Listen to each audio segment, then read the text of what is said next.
So in the last episode, we learned about how to make the slip knot. The slip knot, like I always say, is not a stitch, it is not a chain, it's nothing but what we call the knot. The slip knot what we use to form the basis for our chains. We need the chains to make our stitches. So this is just nothing but the knot, and we don't count it as a chain, neither do we call it a stitch. It's just a knot. Now, for today, we'll be learning how to make the chains. So most of the time you will hear me talk about yarn over. What is yarn over? Yarn over simply means bringing your yarn from the back to the front while we secure it to this part of the crochet hook that we call the throat of the crochet hook. Like I said, at some point we'll talk about the anatomy of the crochet hook. So what next do we do at this time? We're going to bring over the knots from the back and try to bring it to the front. Bring it over the hook, I mean. So that forms our first chain. Again, like I said, we're going to be talking a lot about yarn over. We're going to yarn over, that is, bring the yarn from the back to the front.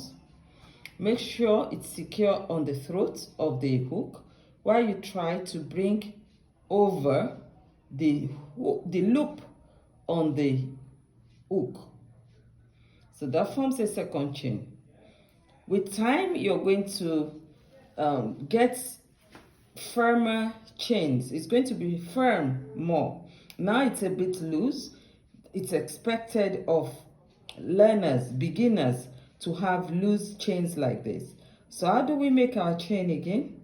Just yarn over, that is, bring the yarn from the back to the front, secure it on the throat of the crochet hook, and bring the loop over through to the crochet hook. Again, yarn over from the back to the front, secure the yarn on the throat of the hook, and bring over the loop at the back through the hook. So these are the chains. Like I said, for beginners, it could be a bit loose, but don't worry. With time, you're going to get there, and you're going to actually be able to bring your hook easily through the loops. So yarn over and bring the loop through. Yarn over, you can hold it this way and hold the chains in order to make it easy to bring the loop over. Now, it's also important to teach us how to hold our crochet hook.